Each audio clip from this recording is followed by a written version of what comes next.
Assalamualaikum warahmatullahi wabarakatuh. Perkenalkan kami dari kelompok 2 ya, dan kali ini kelompok kami akan mempresentasikan tugas besar untuk mata kuliah statistika, regenerasi sederhana dan metode kuadrat terkecil. Next slide. Berikut adalah anggota-anggota dari kelompok 2, kelompok kami. Next slide.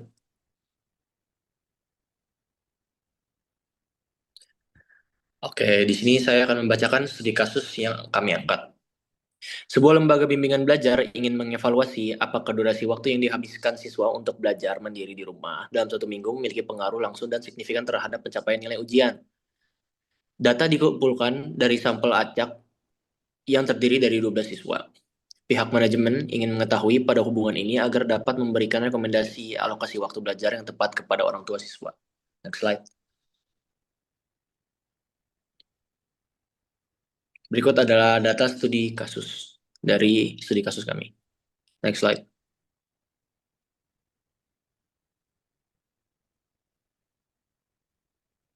Selanjutnya akan dilanjutkan oleh teman saya. Baik, di sini saya akan menjelaskan tentang model persamaan garis. Di sini terlihat ada data yang telah diambil tadi.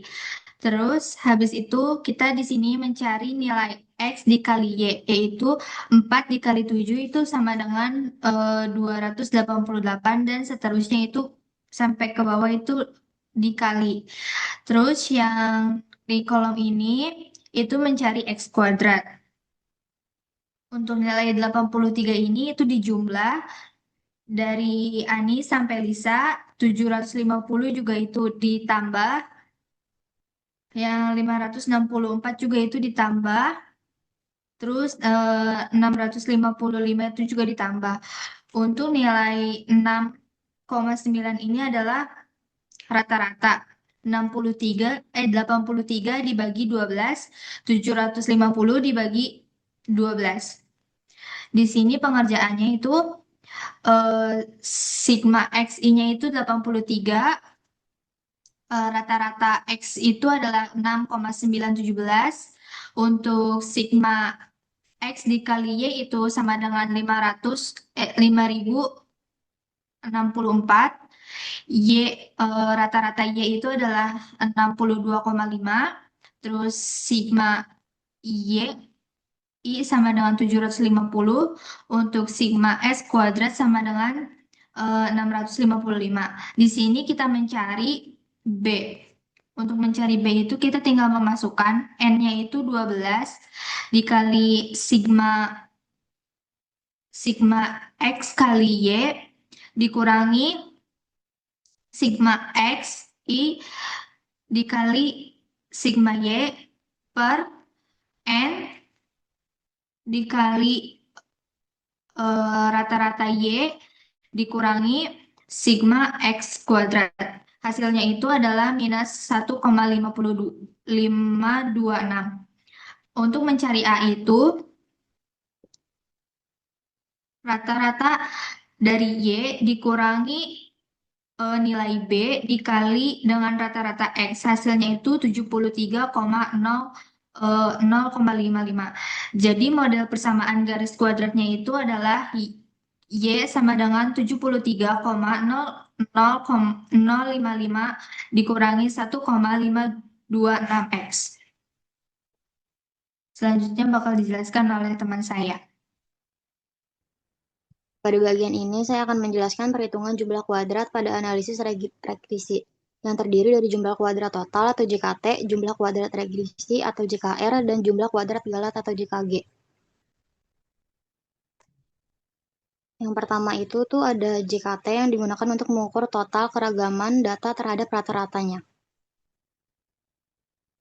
Yang rumusnya itu digunakan JKT sama dengan sigma 1 sampai dengan N kurung Y dikurang Y bar lalu dikuadratkan. Dari perhitungan itu diperoleh sekitar 13,000. Terus yang kedua itu ada jumlah kuadrat regresi atau JKR yang digunakan untuk mengukur keragaman data yang dapat dijelaskan oleh model regresi. Rumus yang digunakan itu JKR sama dengan sigma dari I sama dengan 1 sampai N. kurung Y topi I dikurangi Y bar lalu dikuadratkan. Dari perhitungan itu diperoleh jika R sama dengan 188,493.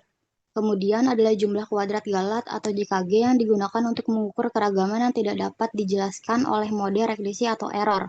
Rumus yang digunakan tuh jika G sama dengan sigma dari I sama dengan 1 sampai N. Kurung Y dikurang A dikurangi B dikali I lalu dikuadratkan atau sama dengan sigma dari Y dikurangi Y topi I lalu dikuadratkan. Dari perhitungan itu diperoleh jika G sama dengan 3324,507. Pembuktiannya itu sifat jumlah kuadrat digunakan persamaan sama dengan JKT sama dengan JKR plus JKG. Sehingga 13,000 sama dengan 188,493 ditambah 3324,507. Jadi 5313,000 sama dengan 3513,000. Karena kedua rumus sama, maka diperhitungkan terbukti benar. Next, selanjutnya akan dijelaskan oleh teman saya.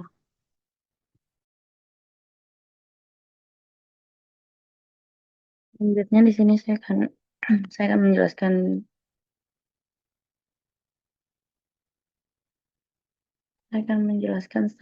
deviasi standar Galat. Di sini ada siswanya ada 12 datanya. Lalu untuk di sini X dan Y untuk siswa pertama X-nya 4, terus Y-nya 72. Untuk siswa kedua X-nya di sini ada 8, terus Y-nya 69 dan sebagainya sampai ke 12 siswa. Untuk 83 ini dari sini dulu. Untuk yang 288 terus 552 261 itu dari mana? Dari 4 dikali 72 dari 8 dikali 69 dari X dikali Y pokoknya. Lalu untuk yang tengah ini 16 64 9 36 itu dari X ini dikuadratkan misalnya 4 dikali 4 8 dikali 8 3 dikali 3. Terus yang di bagian sebelah kanan ini paling ujung 5 5 48 4761 dan sebagainya dari Y dikuadratkan 72 dikali 72 69 dikali 69 terus di sini untuk 83 itu dari X dijumlahin semua lalu dibagi 12 karena datanya ada 12 hasilnya ada 6,91666667 untuk 750 juga dari Y semuanya dijumlah terus 62,5 ini dari Y dijumlah semua ini dibagi 12 juga. Lalu untuk 5064 ini dari data yang 288 terus 552 terus 261 ini dijumlah semua, yang ini yang tengah juga semua dijumlah ke bawah, yang paling kanan juga dijumlah ke bawah. Selanjutnya yang di sebelah sini ada sigma XI sama dengan 83 dari bagian yang X ini yang dijumlahin.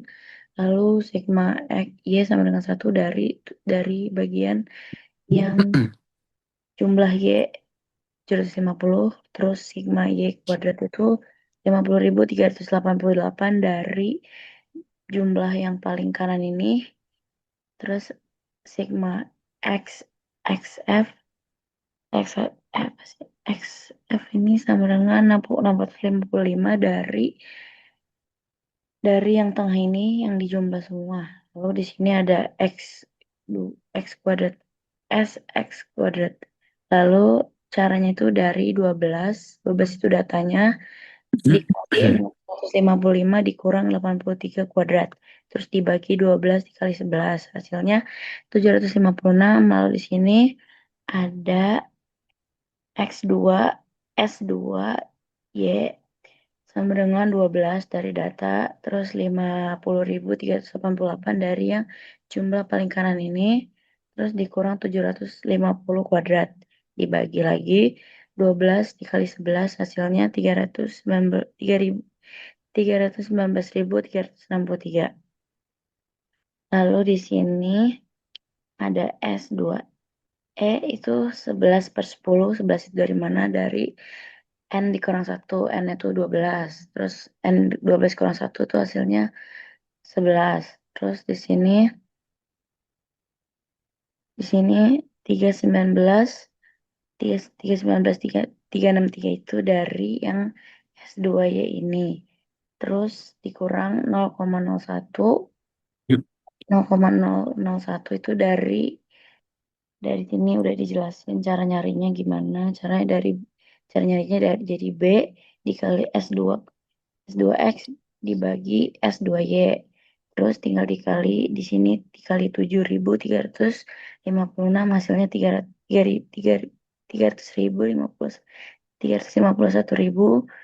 2923. Terus selanjutnya akan dipresentasikan oleh teman saya.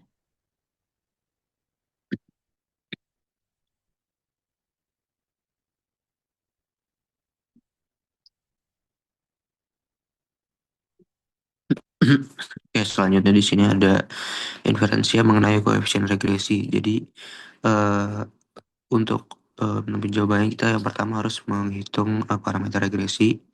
Dari nilai tersebut diperoleh koefisien regresi B yaitu minus 1,526 dan intercept A yaitu 73,057.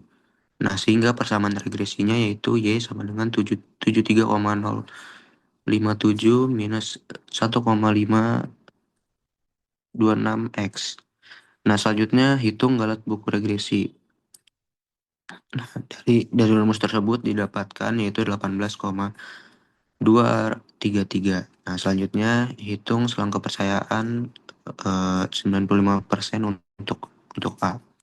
Dari rumus tersebut diperoleh margin error yaitu 33,367 sehingga jawaban akhirnya yaitu 39,690 lebih kecil dari A, lebih kecil 106,424.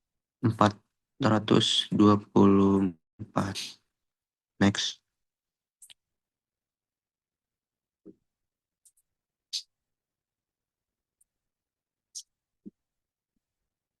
Nah, selanjutnya selanjutnya uji hipotesis yaitu H0 sama dengan H0 sama dengan 32 dan hipotesis Itu alter. gua. Ja. Oh iya udah. Oke, boleh lanjut, mantap. Oke, Sorry, jadi sorry, sorry. selanjutnya saya akan menjelaskan tentang yaitu uji hipotesis. Yang pertama, uji hipotesis H0 sama dengan alpha sama dengan 35. Kedua, hipotesis alternatif H1 sama dengan alpha tidak sama dengan 35. Karena tanda pada H1 adalah tidak sama dengan, maka digunakan uji dua sisi.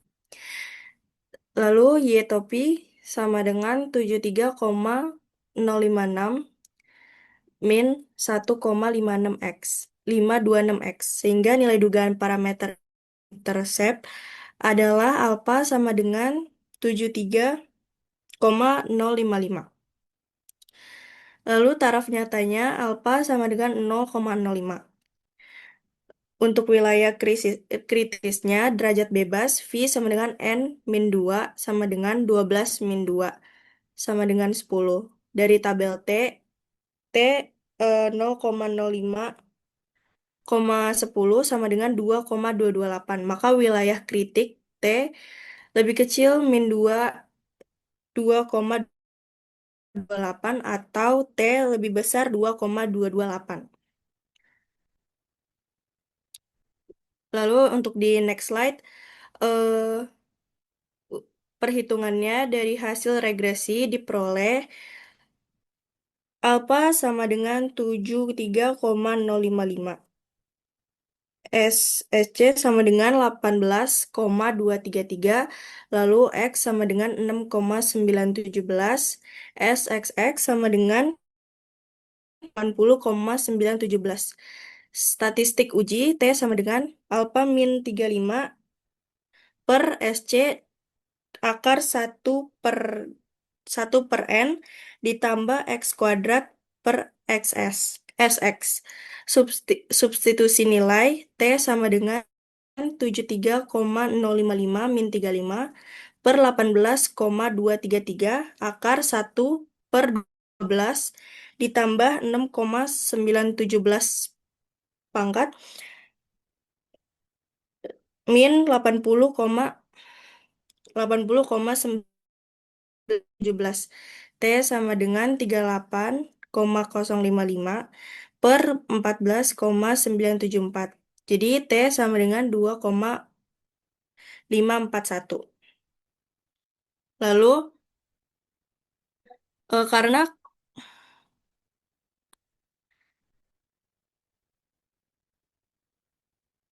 lalu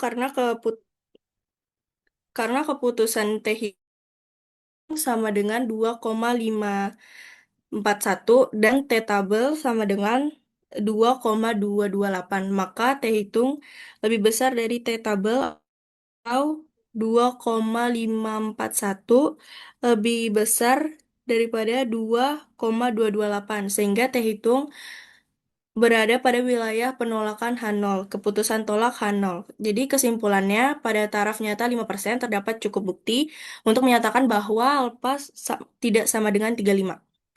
Selanjutnya,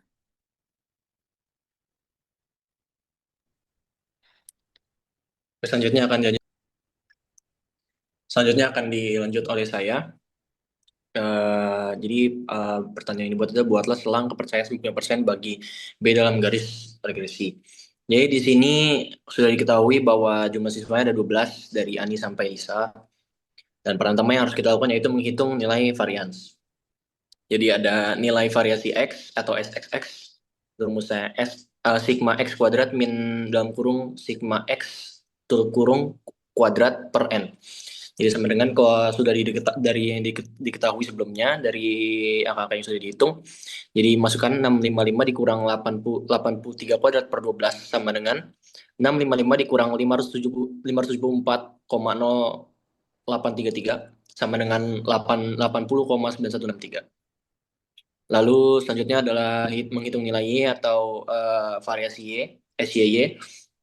Jadi rumusnya adalah sigma Y kuadrat min dalam kurung sigma Y kuadrat per N sama dengan 5.388 dikurang 745 kuadrat per 12 sama dengan 50.388 dikurang 46252,0833 sama dengan 4135,9167. Lalu selanjutnya adalah menghitung kovariasi X dan Y atau SXY sama dengan sigma XY dikurang dalam kurung sigma X dikali sigma Y per N sama dengan 5064 dikurang 83 dikali 745 per 12, yaitu dihitung-hitung menjadi minus 88,9167.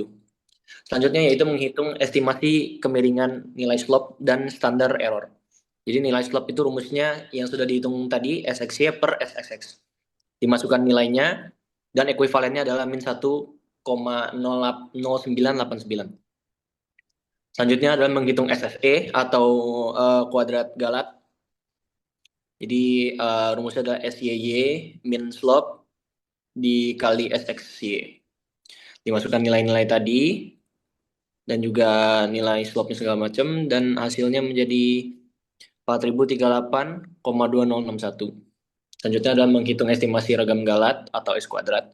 Derajat bebasnya yaitu rumusnya itu N kurang 2, dimana diketahui tadi N-nya adalah 12, jadi 12 kurang 2 sama dengan 10. Lalu S kuadrat rumusnya adalah SSE per N-2 sama dengan 4038 dikali 4038,2061 per 20 sama dengan 403,8206.